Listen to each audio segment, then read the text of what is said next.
성신학 3권 제7강 기름부음과 여호와 영광의 임재에 대해서 공부를 하도록 하겠습니다.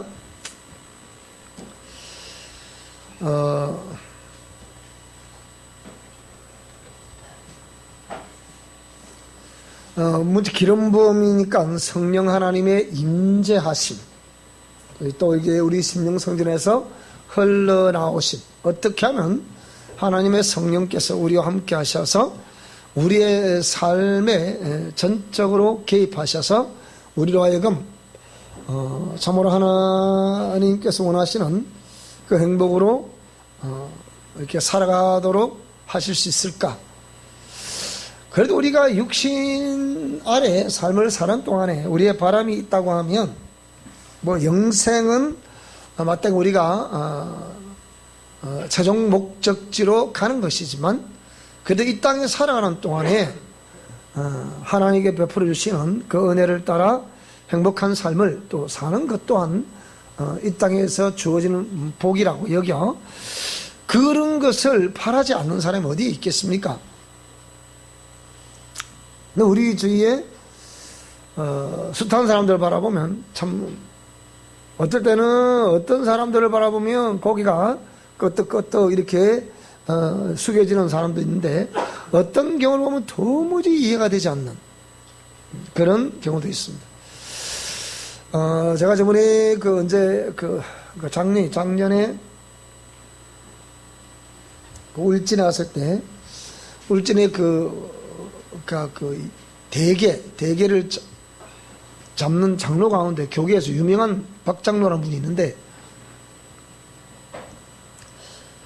이분 얘기 들어보니까 이분은 거기에 몇 대째 그 울진 그 지역에서 살아가고 있다고 그래요. 그런데 참 이분이 몇 대를 살아오면서 자기는 막상 그러니까 당신 간증을 들어보니까 나는 이 지역에서 망난이였습니다 그러더라고요. 그런데 지금 그분의 그 삶을 보니까 이분이 언제 그랬었나 눈이 돼 있더라고요. 근데 그분 부인도 장로님이세요. 감리교니까 부인도 장로님이신데 부인 얘기를 들어보니까 이해가 되는 거예요. 그러니까 40년 전에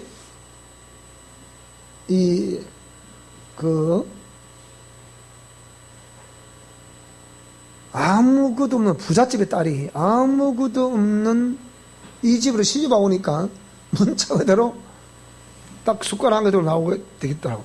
그래서 나왔다 살았다 그래요. 너무 가난해가지고 먹을 것이 없더래요. 그런데 이 부인이 예수님을 믿는 사람인데 그래서 시집을 와보니까 자기는 그래도 영양 꼴짝이에서 잘 사는 집의 딸이래요. 잘 사는 집의 딸이 빈털터리한테 시집을 온 거예요. 나 못 살더라는 거예요. 그러니까 못 살아도 자기 그렇게 싶더래요. 못 살아도 이렇게 못 사는 사람도 있네 생각이 들더라는 거예요. 근데 지금 결혼 한 40년 됐겠죠. 근데 지금 보니까 두 분 다 교회 장로님이 되어 계시고 또 그리고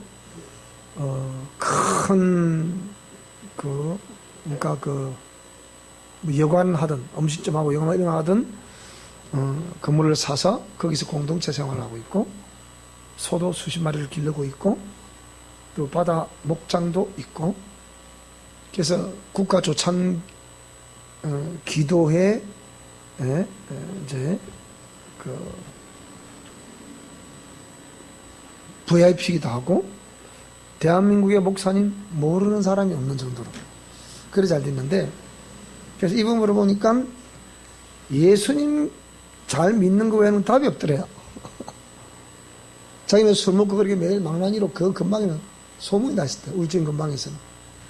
그런데 예수님 믿고 나는 변화가 됐습니다. 지금도 이 성격이 보통이 아니에요. 지금도 성격이 막 칼칼한 거예요. 자기 집 앞에 이게 매니큐어 바로 가는 아가씨들은 혼이 난대요. 부른대, 이렇게.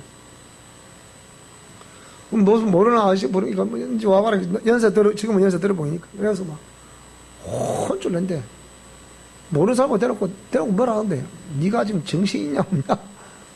어? 젊은 아들이 이거 봐라, 자기 말로 뺑기 치라고 돼요. 뺑기 치라고 댕겨갖고 대립게 먹어. 네 정신이 부패하고 뭐 하겠노? 근데 이상한 것은 그 말 듣고 하나 좀 다 고개를 다 숙이더래요. 그래가 지금도 찾아온 사람 많대요. 거기에 지금 현재로 보니까 포항 쪽 가까우니까 한동대에서 억수로 한동대에서. 한동대 그냥 들어갑니까? 우리가 갔을 때도 한동대 교수가 막 자기 제자들 데리고 막 왔더라고요. 네, 그러니까 하나님 말씀을 하는 거 외에는 없더라. 근데 우리가 이제 이 책을 제가 드리고 이래 했더니, 목사님 가르침이 제가 지금 해왔던 거와 똑같네요. 그러시더라고요. 그런 적도 있는데, 우리가 여러분이 예수님으로 말미암아 어떤 우리 소위 말해서 잘 되는 역사를 보고 싶다 했을 때 오늘 이 강의가 참 중요한 겁니다. 또 제 아는 장로님 한 분은 진주에 있는 장로님인데 이분이 그래요.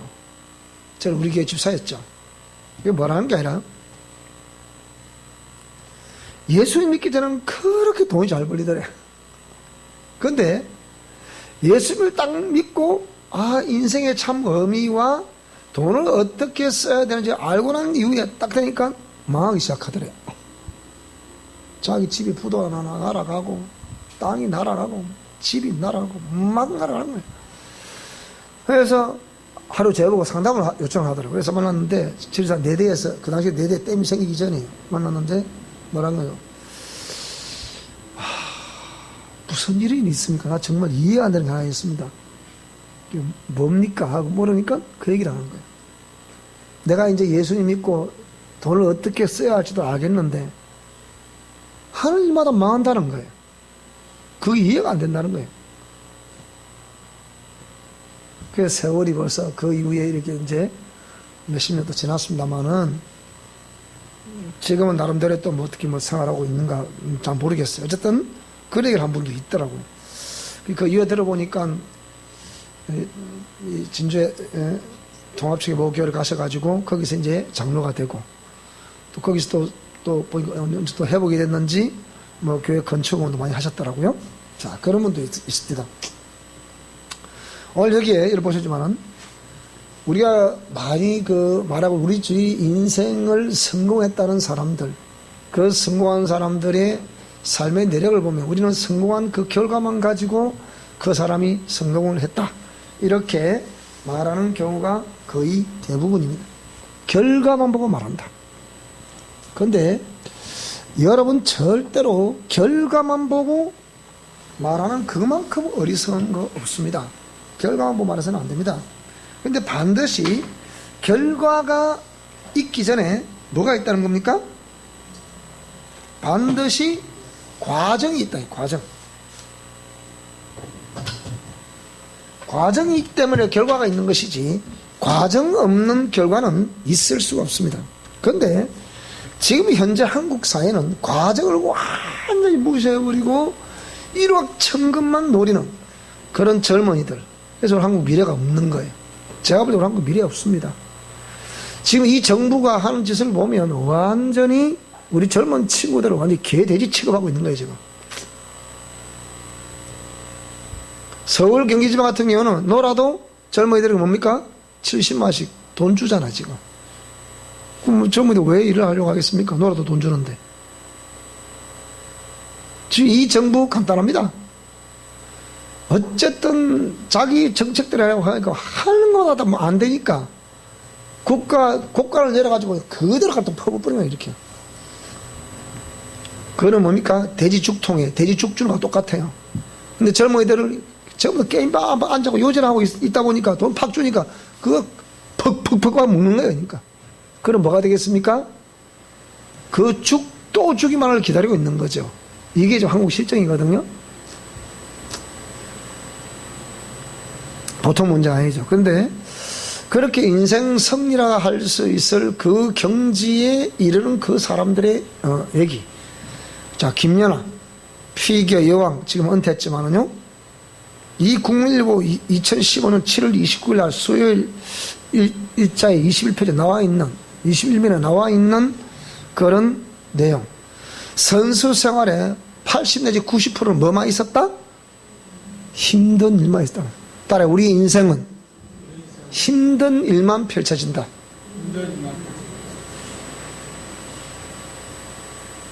이 말 들으면, 아이고, 그러면 시험시험 뭐 하려 합니까? 편하고 하는 거지. 다 이러거든요. 그런데 우리가 인생으로 태어났다는 자체가 뭡니까? 따라 고난이다. 그렇죠, 그죠? 고난이죠. 그 죄라는 것이 그래서 무서운 거예요, 여러분. 죄라는 것이.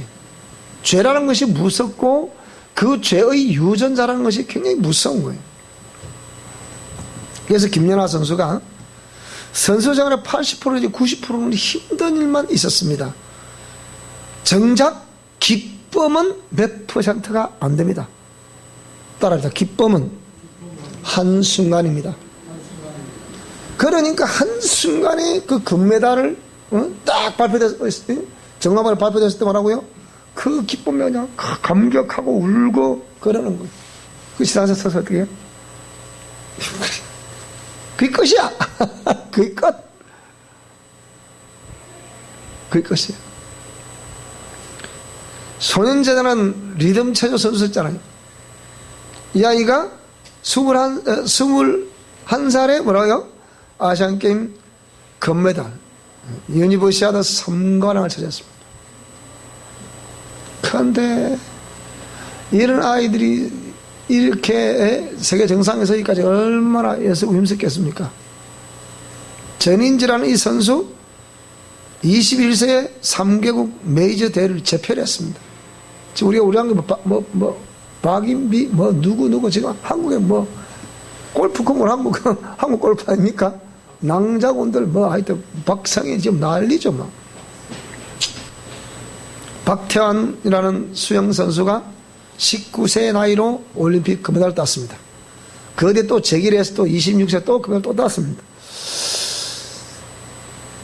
야구 선수도 지금 추신수라는 야구 선수도 마찬가지. 나이가 30 후반인데도 지금 불로 같은 방망이로 휘두를 제끼잖아요. 유현진이라는 선수가 미국에서 이제 인정받는 투수다. 난립니다. 내일 새벽에 또 한대요.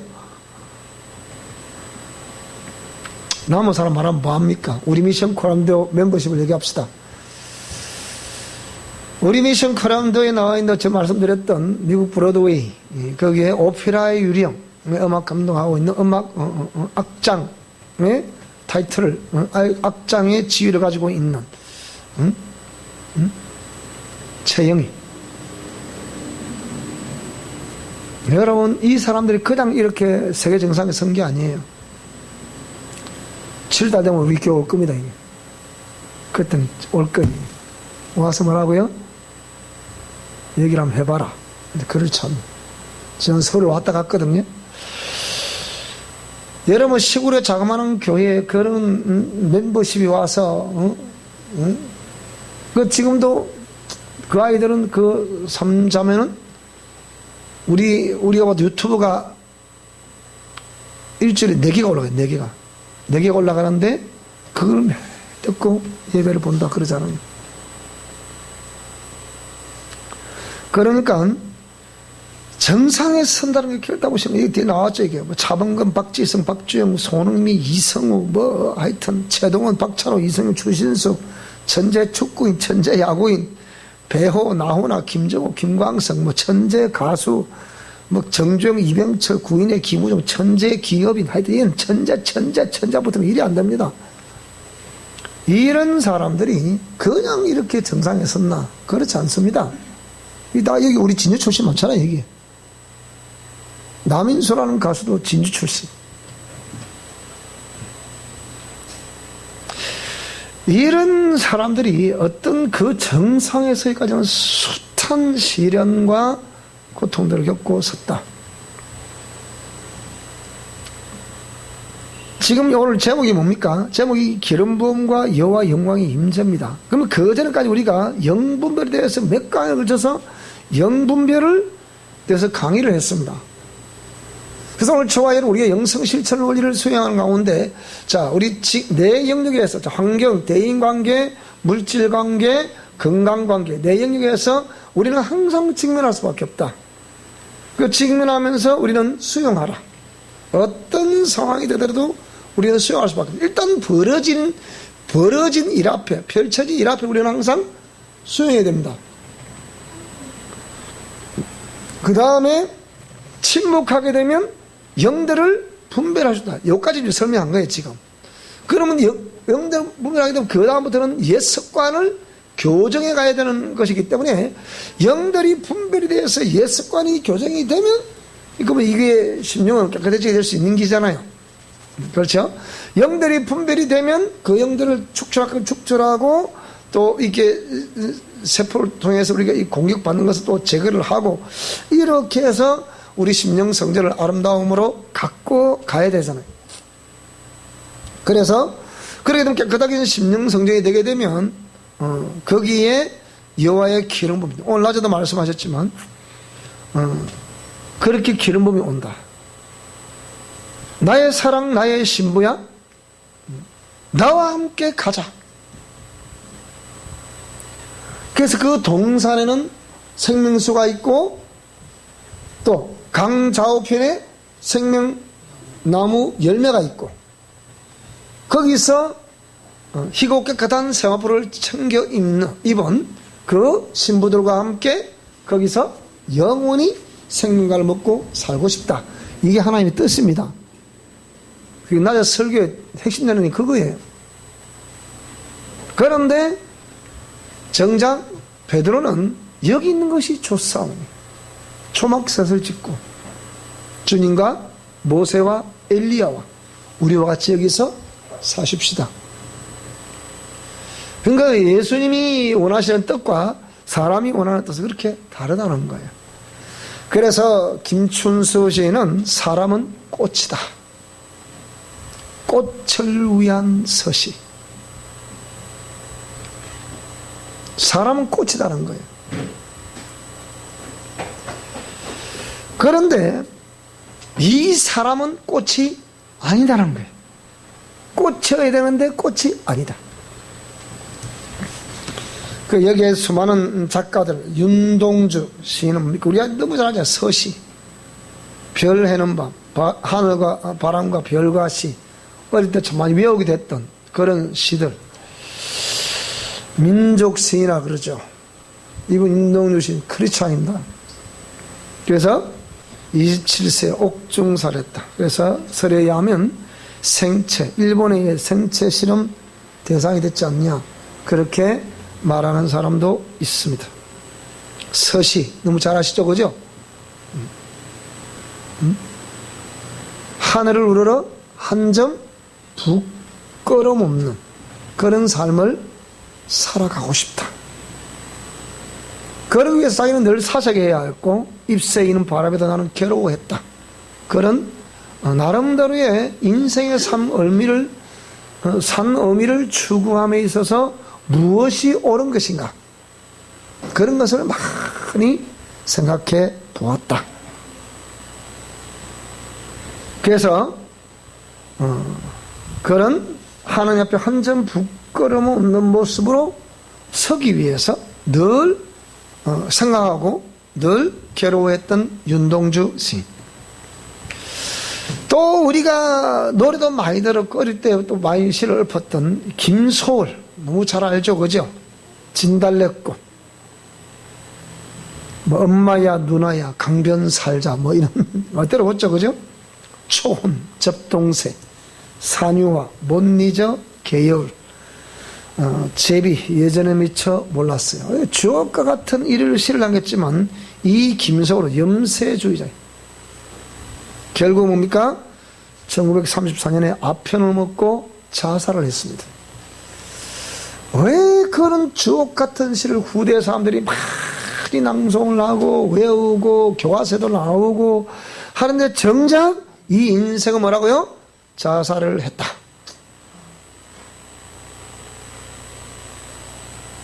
지금 수많은 가수들이 이다가 시에다 곡을 붙여서 노래를 부르잖아요.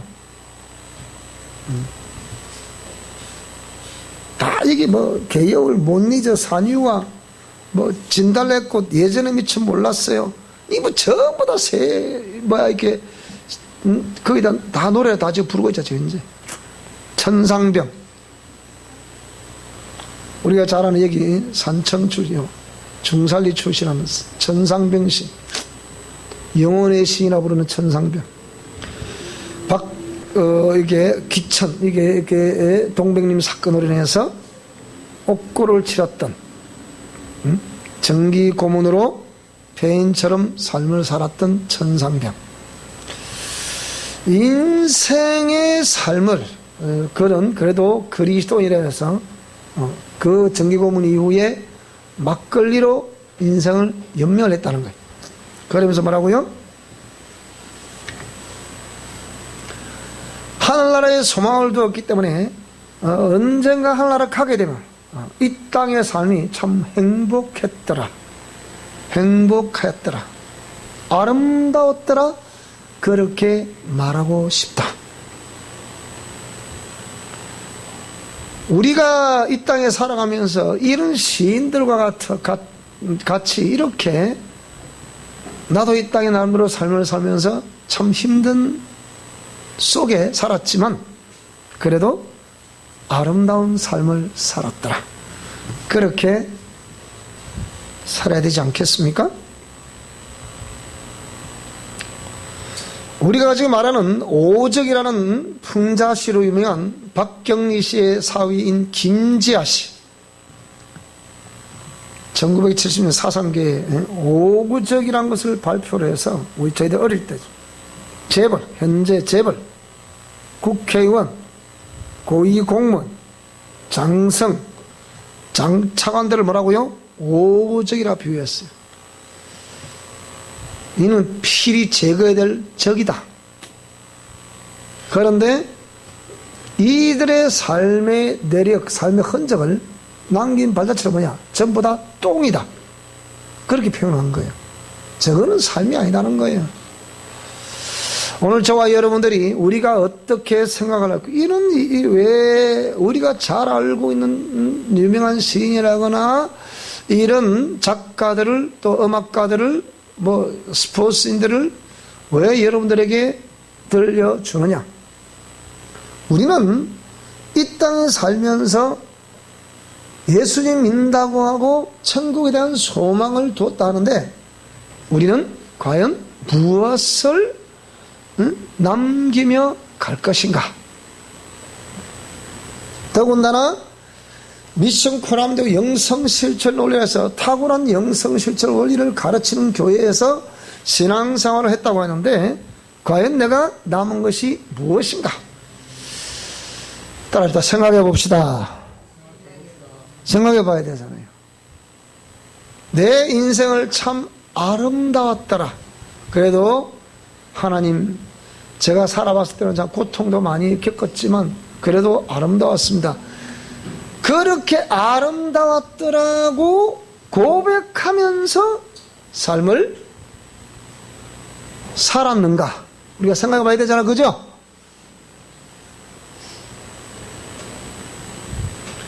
내가 과거가 어땠었고 어떤 가정에 태어나서 나의 어린 성장 가지고 나는 인생을 화려하게 살았습니다. 부족한 거 없이 살았습니다.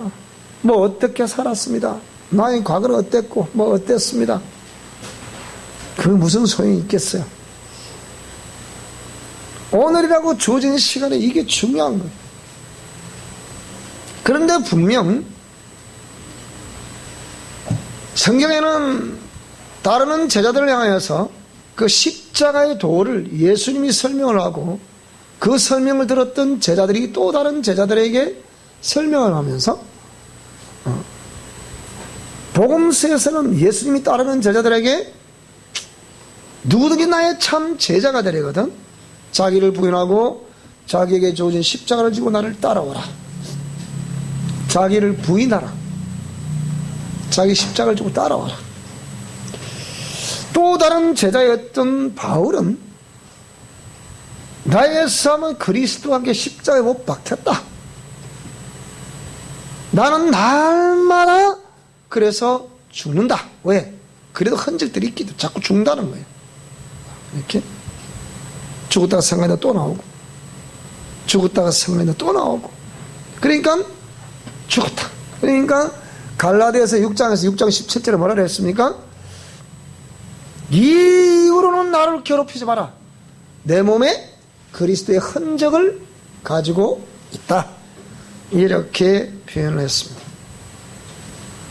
또 어디에 나와 있는 또 유명한 작가까지 내가 설명해보고 넘어갑시다. 어니스트 헤밍웨이, 노벨 문학상을 수상했죠. 노인과 바다, 무기여 잘 있거라. 영화로도 많이 나왔죠. 누구를 위하여 종은 울리나, 킬리만자로의 눈. 그런데 정작 이 헤밍웨이는 정신병을 앓다가 죽었습니다. 톨스토이, 레오 톨스토이, 부활, 전쟁과 평화, 유명하죠, 그죠? 안나 카레리나. 그런데 이 톨스토이는 노벨상을 거부를 했고 부인과 일평생 불화 가운데 살았습니다. 이런 톨스토이가 부활이란 글을 쓰다니, 전쟁과 평화라는 글을 쓰다니. 근데 그렇게 평생 부인과 불화 속에 살았지만 말년에는 잠시 그래서 평화롭게 살았다고 합니다. 자, 도스토옙스키, 죄와벌, 카라마초프의 형제들, 우리 유명한 책도 많이 읽어봤죠, 그죠? 그런데 도스토옙스키는 뭐라고요? 간질병을 앓다가 죽었습니다. 평생 도박, 빚과 가난하게 삶을 살았고 책 전부가 돈과 연관된 글들만 썼기 때문에 우리가 생각했던 도스토옙스키는 그렇게 우리 인류에게 유명한 어떻게 자산을 남겨준 것 같지만 별로 없다. 우리 괴테, 파우스트, 젊은 베르테르의 슬픔을 지었다는 괴테. 그런데 이루지 못한 젊은 베르테르의 슬픔을 읽고 30만 명이 자살을 했다는 허무주의자 괴테. 우리는 많이 봤던 책이고 많이 들었던 책이죠, 그죠? 이름이죠, 그죠? 그 다음에 프리드리 니체. 24세에 스위스 바젤대 고전 문헌학과 교수가 돼서 24세에 교수가 됐다. 참 대단한 두뇌죠. 그런데 그의 핵심되는 사상은 뭐냐? 아모르 파티. 요즘 우리 한국 가수가 아모르 파티 문자고도 띵까띵까 먹고 놀자 그 얘기야. 네 자신의 운명을 사랑하라는 거야. 그러다가 그냥 쾌락을 저기다 가자 그 얘기죠. 그런데 니체도 정신병을 앓다가 죽었답니다. 우리가 말하는 셰익스피어, 18세에 26세의 앤 해스웨이와 결혼했다. 두 딸 수잔 주디스를 낳았다. 근데 직계가 없다. 첫 딸과 사이가 아들이 자연 낳지 못하고 죽었다. 둘째 딸과 사이도 자녀 세살돼서 전부 다 죽었다. 그렇게 말하는 셰익스피어, 그 가문은 비참한 결과를 남겼다. 자, 우리 동양적으로 보면 장자, 도교의 창시자인데 자유, 평등, 소통을 강조한 철학자인데 보세요. 아내가 죽자 대야를 짐 삼아 두들기면서 고성방가로 노래를 했다. 그런데 사람이 죽는 것이 처음이라면 낸들 어찌 슬프지 않겠나. 그러나 본시 생이란 없는 것이다. 모양도 없고 기도 없는 것이 아닌가. 그러니까 이거는 이 사람은 영혼이 있는 것을 모르기 때문에 이 기라는 것은 영혼을 말하는 거란 말이에요. 기는 만물이 엉켜서 생긴 것이고 기가 변해서 모양이 되고 그것이 변해서 생기고 생은 변하니 이것이 죽음이로다. 이렇게 천은 준하초동 영원한 과격이 되었다고 자연의 순리를 따라갔다. 자연의 법칙을 따라갔다. 그러니까 자연주의자. 우리 저 뭐라고요? 이 속에 신앙심은 없다. 사르트르, 프랑스의 실존주의 철학자. 근데 실존은 잘 들어보세요. 실존은 본질에 앞선다. 인간 이성으로 증명되지 않는 모든 것은 믿을 수 없다. 실존주의 철학자 사르트르. 극단적인 허무의 현실을 완전한 긍정으로 탈바꿈시켰다. 그래서 지금 긍정적인 사고를 가지고 살아라, 그렇게 하는지 모르겠습니다. 그래서 여기 1944년 발표한 존재와 무에서 이유 없이 세상에 던져져 목적 없이 살아가는 우리 인간, 이유 없이 세상에 던져졌다. 엄마 아빠가 사랑의 산물로 나를 이 땅에 출생시켜서 뿐이지, 그것을 뭡니까? 이 비판적인 시각으로 이유 없이 세상에 던져져서 목적 없이 그냥 살아간다, 이렇게 표현한 거죠. 그 때문에 스스로 존재의 의미를 만들어가는 창조적 존재로 거듭난다. 우리가 만드는 도구에는 나름 본질이 있다. 톱의 본질은 썰기 위한 것. 이런 본질을 위해 우리 실존이라는 톱을 만든다. 썰지 못하는 톱은 톱이 아니다. 그의 말을 빌자면 사물에서 본질은 실존에 앞선다. 근데 실제로 보세요. 실존은 본질이 없으면 증명이 될 수가 없습니다. 우리가 본질을 모르면 어찌, 그러니까 본질은 이게 형이사학적인 문제이기 때문에 우리 인간 이성으로는 이 본질적인 문제가 해결된다 안 된다? 안 됩니다. 될 수가 없는 거야.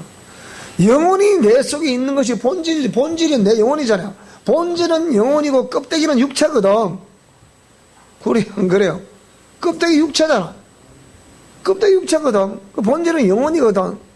영혼이 없는 육체는 성경에 죽은 거라 그랬잖아요.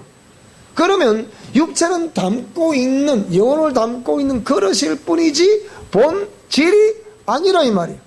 그러면 실존은 본질이 아닙니다. 본질은 실존 속에, 실존을 이 땅에 탄생되게 했던 본질, 그것은 영입니다. 그것은 하나님이거든요.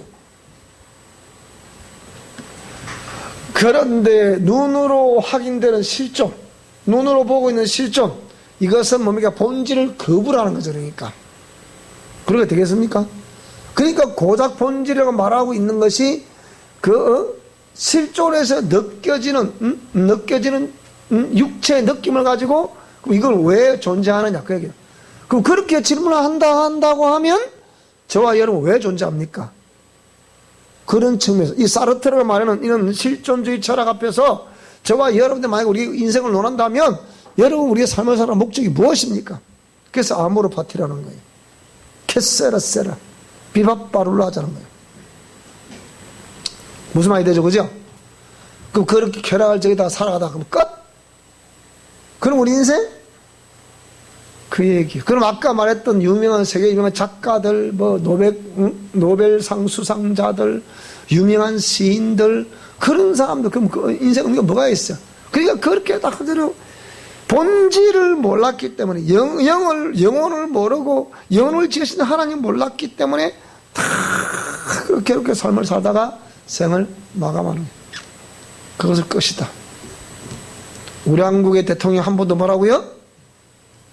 그 영이 내 안에 존재를 모르고 그 영혼을 지으신 하나님을 몰랐기 때문에 뭡니까? 이것이 운명이다 하고서 뛰어내려버립니다. 스스로 목숨을 끊어버립니다. 그게 뭐 지금 뭐 뛰어내렸는지 누가 뒤에서 어떤 사건을 저질렀는지 그것도 앞으로 뭐 규명될 과정이겠지만 도무지 이해가 되지 않는 일들이 미스터리가 너무 많거든요. 노동계의 대보라 부르는 노회찬 씨 뛰어내려버리죠. 그것도 또 이해가 안 되는 거라. 저거에서 뛰어내리면 벌써 확 뛰어내리면 적어도 얼마면일까 저리 날아가야 되죠. 근데 왜 바로 밑에 들린다고 피 한 발도 안 났어. 이걸 어떻게 정리할 거냐 이제 그런 거. 그래서 이렇게 우리가 여러 가지를 이렇게 이제 좀 정리해 볼 때 하나님 없는 우리 인생은 이런 모습으로 살아가고 있다. 그런데 이런 모든 사상들은 여기에 돼 있죠. 진정한 인간, 완전히 자유로운 인간은 다른 것에서 자신의 의미를 찾지 않는다. 주변과 상황을 핑계대지 않고 항상 주체적으로 살기에 긍정적이며 도전적이다. 진정한 인간 실존은 이런 모습이어야 한다. 실존주의는 휴머니즘, 인본주의다. 신보다 물질보다 인간이 먼저라는 사상이다. 자, 그래서 인생 천재들은 거의 대부분 뭐라고요? 고통, 고난, 고뇌, 우울, 비련의 삶을 살다가 결국은 스스로 삶을 내려놓는 그렇게 인생 천재들은 그걸 풀지 못하고 그렇게 비련 속에 삶을 마감했습니다. 그들은 인생 자체가 고난의 삶이었다는 거예요. 근데 성경에 고난의 삶 전문 성경은 전도서 1장입니다. 그렇죠, 그죠? 고난을 액면 그대로 표현한 것은 전도서 1장이에요. 전도서 1장 1절 뚜껑을 딱 열면, 자, 볼까요, 한번? 자, 전도서 1장 1절의 뚜껑을 한번 열어보겠습니다. 자, 시작! 다윗의 아들, 예루살렘 왕 전도자의 말씀이라. 전도자가 이르되, 헛되고 헛되며 헛되고 헛되니 모든 것이 헛되도다. 해 아래서 수고하는 모든 수고가 사람에게 무엇이 유익한가? 한 세대는 가고 또 한 세대는 오대 땅은 영원히 있다 그랬잖아요. 사람이 변합니까? 땅이 변합니까? 사람이 변하는 거예요. 우리 어머니가 돌아가셨지만 천국에 계시겠죠. 신앙생활 오래 하시다가 돌아가셨으니까. 뭐라고 그러느냐? 딱 이맘때 이렇게 비가 촉촉하 내린 날에 밖을 물거려 바라보더니 제법 그러는 거예요. 왜 만물은 겨울 되면 다 졌다 싶은데 또 봄이 되면 파란싹이 올라와서 이렇게 또 꽃이 피고 열매를 맺고 온갖 풀과 나비가 날아다니고 있는데, 근데 사람은 왜 한 번 가면 안 오지? 이러는 거예요. 그게 인생이라. 그러니까 인생 천재들은 전부 다 이런 것을 극복 못하고 삶을 마감하는 거예요. 모든 영역은 고뇌와 고난을 벗삼을 수밖에 없는 것이다. 무슨 말이 되죠, 그죠? 저와 여러분도 고뇌와 고난을 벗삼아서 이 고난과 고통이라는 것이 늘 우리 삶과 별개가 아니고 삶 속에 함께 있는 거구나. 거기서 삶을 지혜롭게 하나님의 말씀을 따라 이렇게 쫓아 살아가는 것이 지혜입니다. 그것이 우리 인생의 삶의 여정입니다. 그래서 진실, 정직, 공의, 뭐 이런 모든 인감 이런 것들, 이런 모든 것들이 뭐라고요? 이거는 우리의 삶에서 우리가 살아가는 한 늘 아름다움을 위해서 성화되어야 됩니다. 아름다움으로 성화되어야 됩니다. 여러분 그렇잖아요. 내가 있어서 옆에 사람 편해야 돼. 내가 다 일평생에 남에게 짐만 되는 사람이 되면 되겠습니까? 안 되잖아요. 그렇잖아요? 오늘은 이게 우리 매일 뭐 영성 실천 이런 거나 노다 오늘 진짜 인생론 한번 노래 보는 거예요. 오래간만에. 그렇죠, 그죠? 타인들에게 그래도 뭔가 벌써 요인이 될 수 있는 인생의 삶이 내력이 아름다운 것이지, 늘 타인에게 짐만 되는, 짐만 지우는 그런 인생을 한다면 그게 어찌 아름다운 인생을 할 수 있겠나? 내가 있어서 저 사람이 조금 편해. 희생 제물이라도 좀 편하죠. 아이고, 어저께 산에서만 내려오는데, 거기서 저녁을 먹고 내려오는데,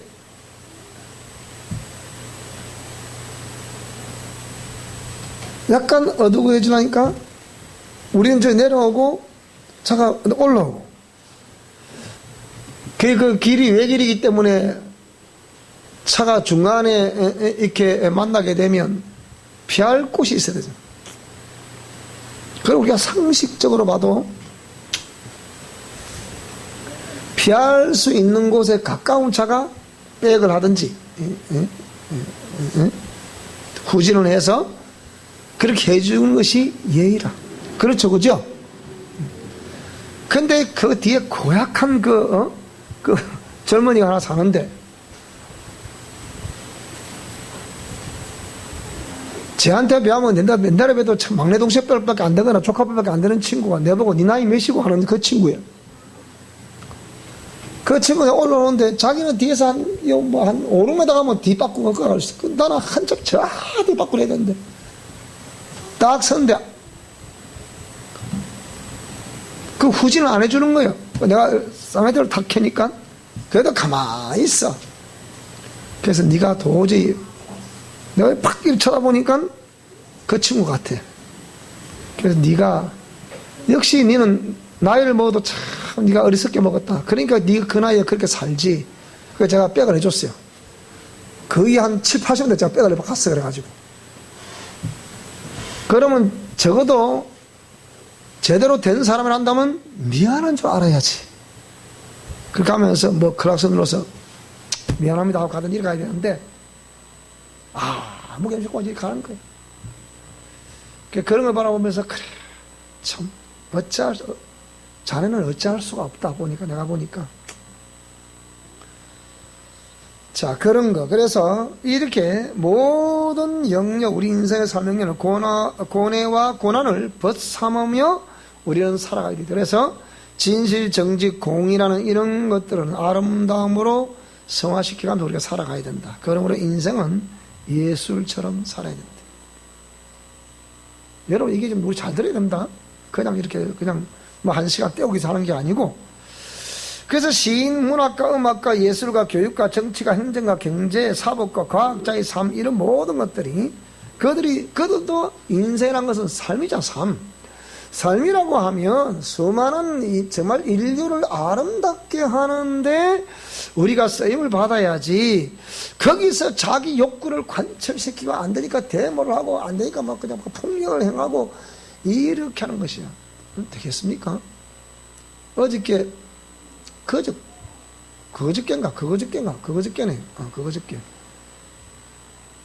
진주 경찰서 형사에서 전화가 왔더라 나한테.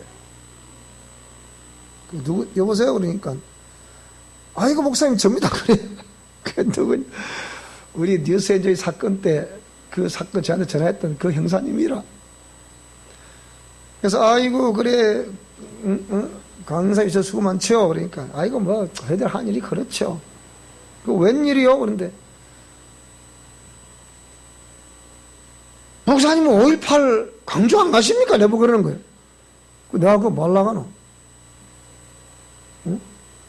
아니 내가 오랜 전부터 이 동성애 이거는 전환 치료를 시도하던 치유사역자였기 때문에 내가 그것 때문에 우리를 희한하게 만드는 그걸 해서 가다 보니 그래서 그렇지 뭐 내가 뭐 한다고 그랬노?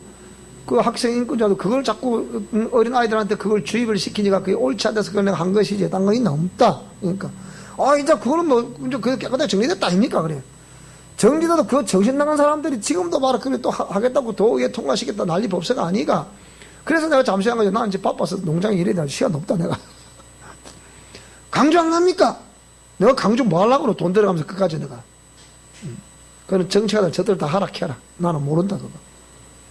근데 이 사람들 생각할 때는 그런 게 막 목사가 막 그렇게 쫓아다니잖아. 목사가 왜 그렇게 쫓아다니면 그런데 안 그래 그죠?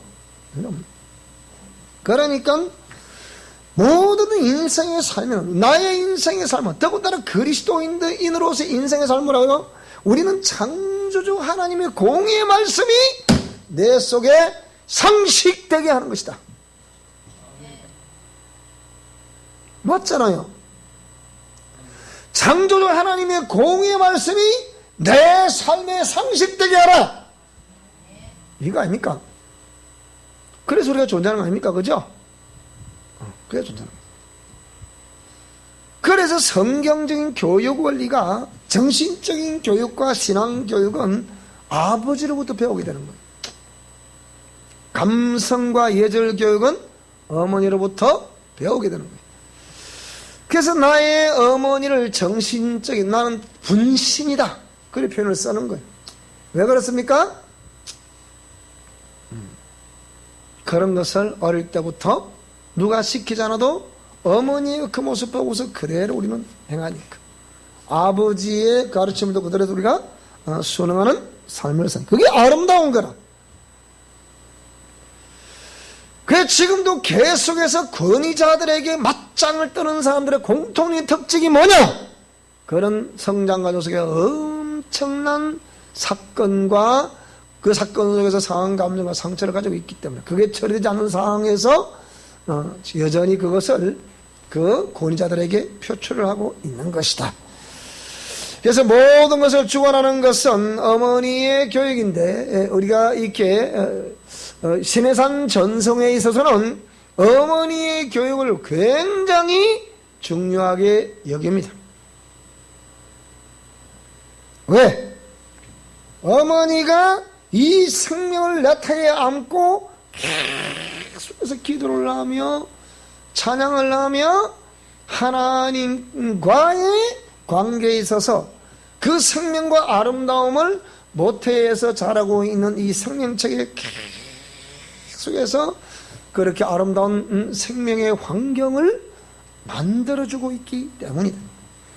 그래서 어머니의 교육, 이게 얼마나 중요해요. 그래서 설에 의하면 유대인들은 아버지가 이방인이고 어머니가 유태인이면 그 아이들은 유태인으로 인정한다. 그렇게 얘기해요. 제가 볼 때 이 아슈케나즘 유대인들, 그러니까 약간 변질된 유대인들에서 나온 것이 아닌가 그런 생각이 듭니다. 그런 내용들은. 근데 성경의 그러니까 쇠마 교육, 신명기 쇠마 교육을 보게 되면 거기서는 일단은 뭐니 뭐냐도 아버지의 교육이 중요했어요. 아버지의 교육이 중요했다. 쇠마 교육에서는. 그래서 3대가 한 집안에서 살게 하라. 나 물었잖아. 지난번에 물으니까 앞으로 자식들이 결혼하면 자식들 같이 살고 싶은 사람, 같이 살아야 된다고 생각하는 사람, 별도로 살아야 된다고 생각하는 사람, 오늘 또 물을까? 자, 자식들하고 별도로 살아야 된다고 생각하는 사람, 그럼 자식들 같이 살아야 된다고 생각하는 사람, 그만 되는 대로 살아야 된다고 생각하는 사람,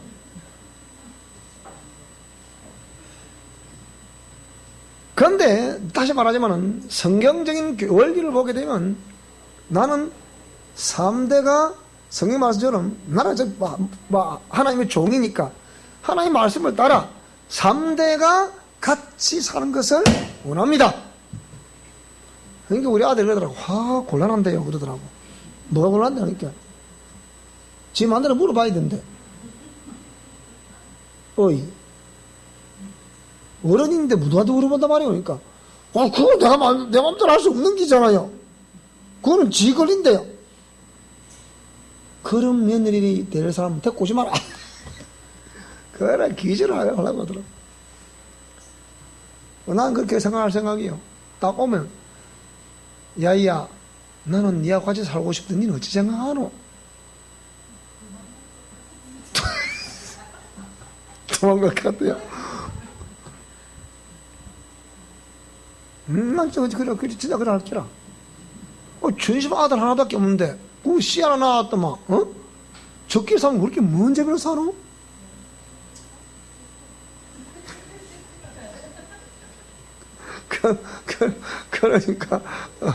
그러니까 난 단순해. 그러니까 우리가 단순하게 생각해야 된다니까요.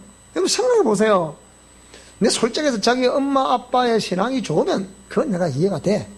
같이 살아도 무방하다고 생각합니다. 그래도 또 현대 사회니까. 그렇지만 여러 가지 상황을 보면 잘 들어보세요. 오늘 아까 점심시간에도 우리 이상만 집사님이 자식들에게 그렇게 큰 아버지로서 인생은 내가 오래 살아보니까 이렇고 이렇더라. 그분이 지금 이제 신앙생활이 얼마 됐습니까? 이제 얼마 안 됐잖아 이제. 이렇고 이렇더라. 그래서 너희들도 이걸 참고 잘 살아봐. 근데 한 놈도 그 말 안 듣는데. 근데 전부 다 안 된대. 자기가 볼 때. 가문이 이렇게 망할 수 없다는 거예요. 아까 제가 그런 거예요. 어째 아이들이 이렇게 말을 안 듣는, 그게 나 자기 더 이해 안 된다는 거예요. 그러면 이분이 지금 우리 이상문 집사님이 84세 84. 그러니까 자식들 하나 키우기 위해서 얼마나, 내가 자식들을 위해서 이것도 자식들을 위해서 저것도 자식들을 위해서 저것도 자식들을 위해서. 왕이장 직장 왜 댕겨? 누구 때문에? 나 때문에? 자식 때문에. 저기 우리 저 예쁜 우리 정호이 때문에 댕기는 기잖아. 아니야? 남을 보고 댕기나? 어이구요, 아니 목사님이요. 그렇잖아. 그러면 분명히 그래도 부모기 때문에, 내가 부모기 때문에 아이들을 위해 사는 것이, 자식을 위해 사는 것이 정상인데, 그럼 그 자식을 뭘 위해 살 거냐 이 말입니다. 그 자식이 뭘 위해 살 거냐고. 따라합니다. 돈 벌어가지고 많이 물려주려고요. 그러고 산다고? 그거 아니에요. 그래, 이사망 집사님이 아까 신앙생활 인제 하셨기 때문에 그 깊이 모르잖아요. 근데 뭐랍니까? 내가 인생을 살아보니까 이렇고 이렇더라. 그 지혜를 물려주고 싶다는 거죠. 왜? 오래 살아보니까 30대에서는 이렇게, 40대에서는 이렇게, 50대에서는 이렇게, 60대에서는 이렇게, 70대에서는 이렇게, 각 10년이 지날 때마다 몸에도 변화가 일어나죠. 몸에도 10년이 지나면 몸에도 변화가 일어나거든요. 몸에도 변화가 일어나면서 삶에서도 변화가 일어난다고. 응? 그런데 그런 것을, 그렇게 인생을 살아보자면 그 사람들이 어떻게 그걸 알겠냐 이 말입니다. 모르거든. 그것을 물려줘야 된다 그 얘기야. 더군다나 우리가 신앙생활을 해보게, 나는 내가 우리 영성 실천 원리를 말할 때, 나는 이게 수십 년 동안 이 고난과 고통을 지불하고 얻어낸 거예요, 이거. 하나님께. 그냥 얻어낸 게 아니라니까요. 그래서 나는 여러분에게 이 영성 실천 원리를 강조할 때, 여러분들은 그렇게 안 하셔도 이렇게 믿고만 해보라, 그 얘기라니까. 근데 꼭 그게 안 된다니까. 그 제가 우리 이 영적 유전자, 부정의 영적 유전자를 여러분이 이렇게 애편들어가고 이를 악물고 한다고 했을 때, 최소한 3년 이상은 이를 악물고 해야 된다, 여러분. 그냥 뭐 말만 하는 게 아니고, 그리고 길게는 5년 걸린다 그랬잖아요. 그렇게 뭐 이를 악물고 하셔야 돼요. 근데 중간에 탈선을 하게 되고, 또 하다가 말고 그냥 이렇게 하니까 어떻게 그걸 보장할 수 있겠습니까? 힘들거든. 그래서 겪어보니까, 여러분도 겪어보니까 그 우리가 고통을 알게 되잖아, 그죠? 아픔을 알게 되고, 실수를 알게 되고, 실패를 알게 되고, 그렇기 때문에 우리의 자녀들은 내가 해보니까 이렇고 이랬으니까 너는 절대로 실수도 하지 말고 실패도 하지 말고 그런 고난과 고통을 겪지 마라. 그래서 우리가 그런 어떤 정신사상을 물려주는 거 아닙니까? 그게 중요한 거였어요. 나는 돈 많이 벌어지고 있으니까 돈 벌어 물려주는 게 낫겠어요. 물려줘봐. 어떠는가? 우리 그 산에 옆에 우리 막사에 이래 앉으면 오른쪽에 산 있죠, 산. 들어가면 왼쪽에. 그 산중이 어디 요 근방에 사는 모양이라 보니까. 그래야 하도 아이들 하는 거 보니까 눈에 천불, 그 말이 그래. 눈에 천불이 나서. 당신은 내가 대한통운, 진주역정에 대한통운 있죠, 그죠? 그리고 막 덩치 있는 사람도 있죠, 그죠? 그거 막 해갖고 막 이를 악물고 해가지고 그 키도 참 우리 저 23 키만 하거든요. 근데 그 키가 이 120kg까지 있었대, 120kg까지. 말이 120kg지, 그거. 그래가지고 날랐대. 그래갖고, 참 못 배운 사람이, 그래갖고 몸밖에 없으니까. 그래, 돈을 벌고, 이제, 지금은 이제, 나이가 70, 다 되니까 몸이 다 어설려서 이제 더 이상 할 수, 몸이 아프고 그런데, 자식들 하는 거 보니까, 아이고. 그래서 하도 안 돼서 재산 나눠줬대, 이렇게. 큰아들. 그때 스티커 벌어니까 대답 뻔하잖아요. 내가 뻔히 알고 묻잖아요. 그래 나중에 어떻던가 그러니까 방에서 나오질 않는데, 밖에 다 들어오질 않는데, 그 뭐 하냐면 노상 게임하다가 야자. 그리고 새벽 때문에 기 들어온대. 아버지는 출근해야 되고. 막, 아버지는 낮에, 아침에 다 출근해야 하고, 또 저녁 때 오시잖아요. 이 아는 아침 때 뭐예요? 그때 이제 씩 들어오는 거예요. 밤새 뭐하고? 게임하고.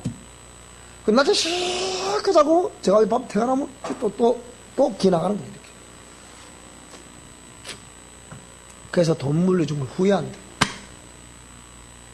그런데, 지금도 하루 가면 돈을 12만씩 번대. 이번에 돈을 잘 버는 재주가 있어서 하루 12만씩 번대. 나가면 최소한도 7, 8만 이상 번대.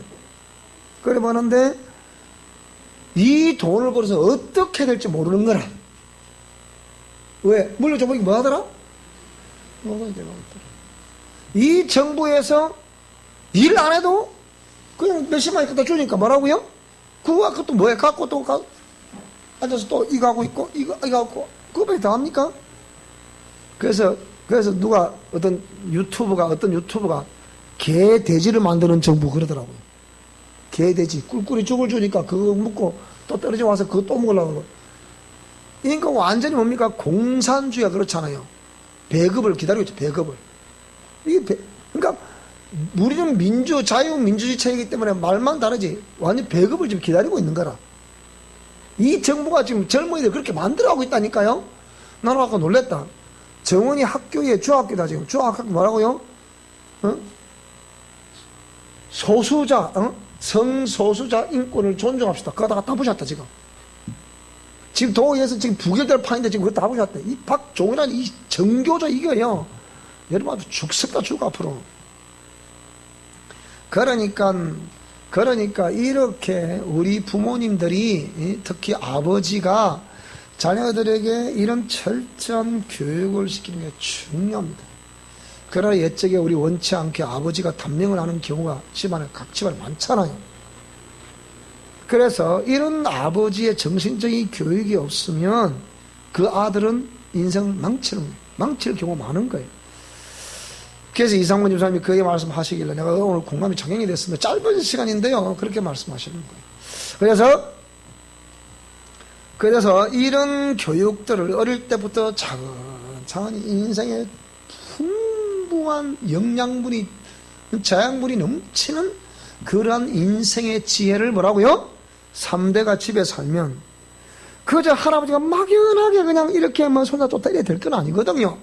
때로는 뭐라 할 때는 뭐라 하고, 칭찬할 때 칭찬하고, 할아버지, 할머니가 뭐 손자 뭐라 할 사람 어디 있겠습니까? 그 귀여운 놈들. 우리 우리 한 바퀴 장애인 그러시는 거예요. 손자가 넷이요. 손자가 셋이네. 그 집엔 딸로는 재주가 없어. 큰 아들도 아들. 밑에 아들도 아들 둘. 또 딸도 아들.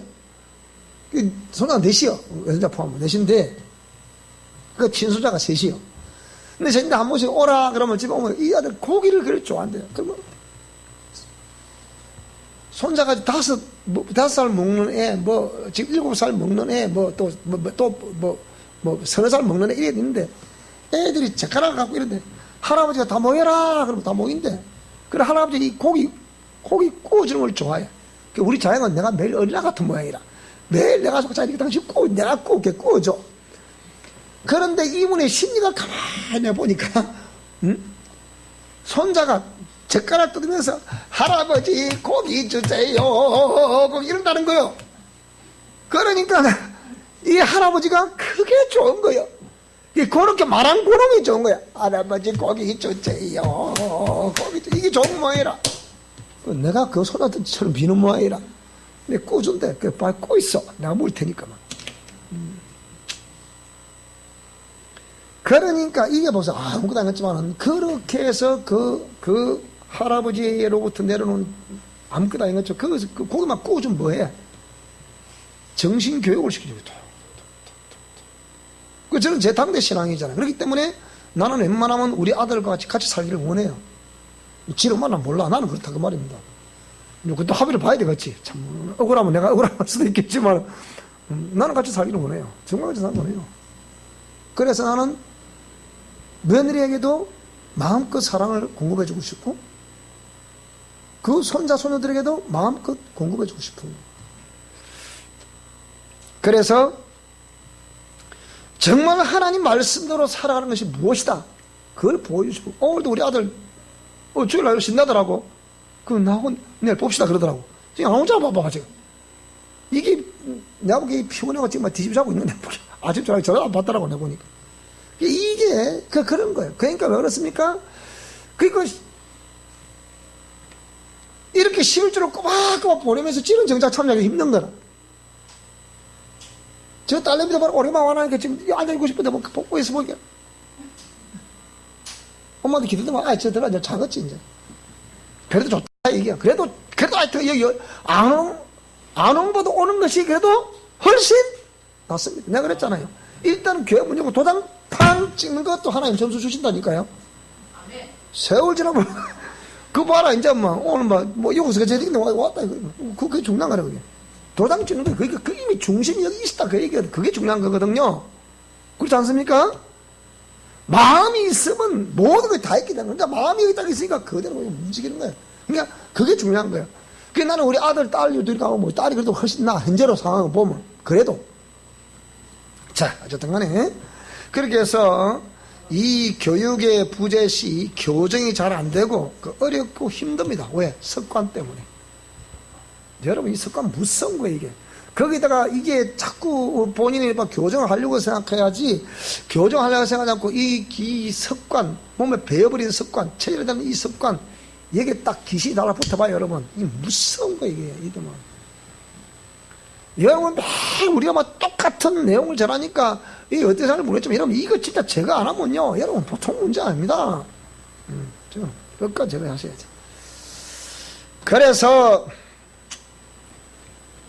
그래서 여기에 회복의 여정, 즉 회복이 되는 단계도 변화를 위한 직면은 항상 이루어지잖아요. 그래서 영성 실천 원리는 그 내용에서 항상 집행을 해야 돼요. 윤주사 오직 왔지만은 내가 그러대 난 몰랐지만 거기 가서 딸과 어찌 보면 딸과 같은 애들하고 조카 같은 애들하고 뭐라고요? 그 엄마 같은 언니, 이모 같은 언니가 뭐라고요? 매일 그들 보고 언니 그냥 배웠다잖아요. 여러분 그게 쉽나요? 그게? 자기를 숙인다고 쉽나요? 여러분 아시다시피 우리 윤일사가 자존심이 보통입니까? 그런데 그렇게 한다니. 근데 그것이 그렇게 하면서 그들을 또 돌봐주고 보여줬더니 뭐라고요? 그들이 이제는 선수를 안 돼요.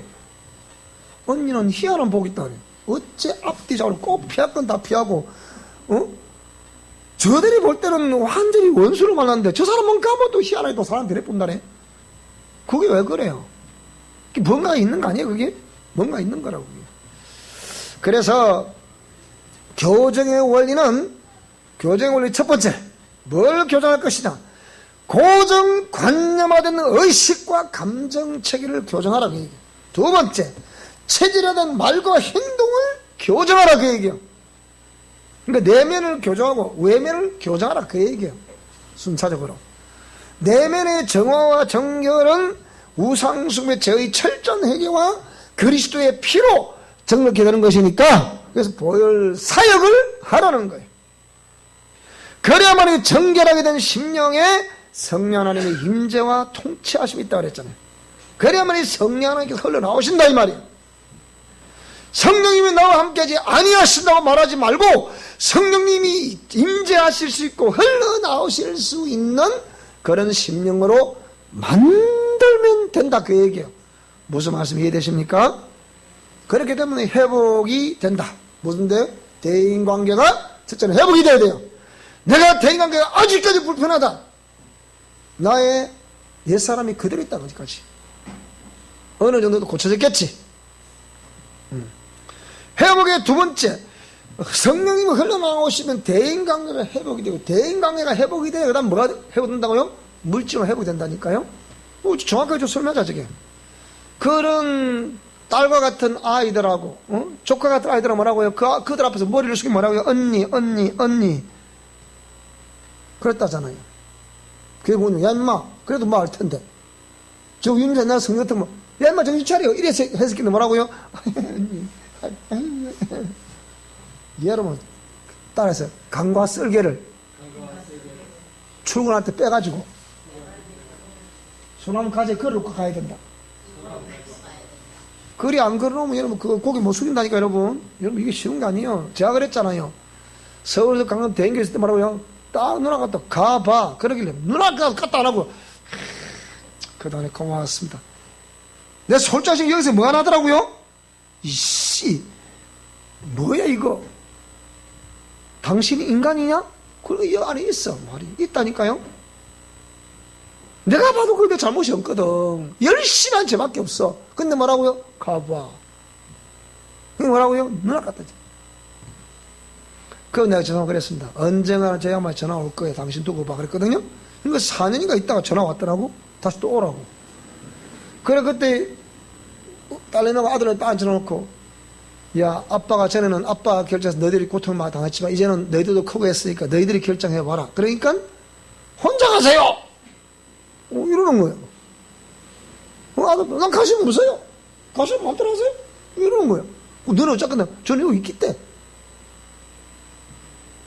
그래서, 이건 아니다. 두만 달고, 저 못 갑니다. 그러고 말았어. 그때 저거 뭐라 그랬냐. 지금 오면, 이제는, 네? 영원토록 여기 있었다. 그 얘기 하더라고요. 그 말을 어찌 믿노? 네? 영원토록 있어도 된다는데 그 말을 어찌 믿냐고. 그래서 성령님 흘러나오시는 첫째는 대인관계에서 회복이 일어나야 되고요. 두 번째는 물질관계에서 회복이 일어나게 되어 있습니다. 대인관계에서 회복이 일어나야 물질과 회복이 그러니까 인사 왔다 하는 게 아니고 그렇게 대인관계에서 그걸 자기를 굴종을 시키고 딱 강과 쓸개를 빼놓고 어떻게 해요? 그렇게 했더니 오히려 지금은 그들이 이제 1년이 지나니까 오히려 알게 된다잖아요. 그러니까 오늘 나도 그 생각 들었다고. 비가 오는데 왜 안 오지 생각했거든 사실요. 오게 왔네. 좀 약간 늦었지만. 그러니까 그렇게 되면 결국 하나님의 온전하신 나타나심과 다스리심이 있게 되는 겁니다. 자, 그것이 바로 뭐라고요? 하나님의 기름 부으심. Anointing of God. 기름 부으심이라.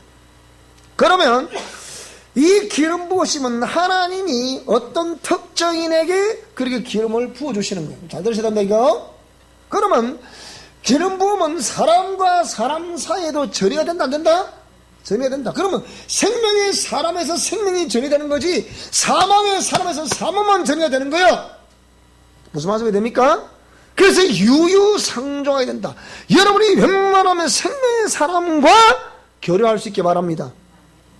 사망의 사람과 교류하면 죽습니다. 죽어. 그러니까 기름 부음은 하나님께서 어떤 특정인에게 이렇게 사람에게 기름 부음, 그러니까 이게 특정이나 쓴 것은 그런 기름 부음의 충만함을 가지고 소유하고 있는 사람이 있기 때문에 하는 얘기요. 그럼 이 사람은 그 기름 부음의 충만함이 임하기까지에 얼마나 애쓰고 힘썼겠냐 이 말입니다. 그게 정상이라 본다면 얼마나 애쓰고 힘썼겠냐. 하나님이 어떤 사람에게 기름을 갖고 또 사람과 사람에게 또 전이가 있고 그 다음에 은사와 어떤 그 사람의 터치에 의해서 기름음이 간다. 그리고 특정 장소와 그리고 어떤 강력한 기도 그것이 기름 부음의 통로를 열기도 한다 이 말입니다. 그러니까 내 영역에 기름 부음 오는 통로를 잘 알아야 돼. 그 여러분 나는 예배 시간 계속 기도만 그냥 현실적으로 받지 말고 여러분 간절한 마음으로 사모하는 마음으로 예배 이후에 기도를 받으시기 바랍니다. 그리 받으셔야 되죠. 그냥 뭐 마음대로 하니까 체면상 안 할 수도 없고 난 원치 않아요. 안 받으셔도 돼요. 그래서 여러분이 정말로 그렇게 받았다 생각하면 간절한 마음으로 받고 그대로 실천하세요. 그러면 됩니다. 된다니까요. 다시 말하지만 안 되는 거를 왜 자꾸 제가 된다고 강조를 합니까? 근데 서울의 학생들 보니까 하는 사람 되더라고. 역시 어제 저도 전화 왔더라고. 그래서 이게 하나님께서 어떤 사람에게 이렇게 특정인에게 기름을 허락하신다. 그 사람이 또 사람에게 전이가 된다. 또 은사와 터치에 의한 기름음도 있다. 특정 장소에서 기름음도 있다. 분명히 있습니다, 여러분. 있다니까요. 없는 게 아니라니까요.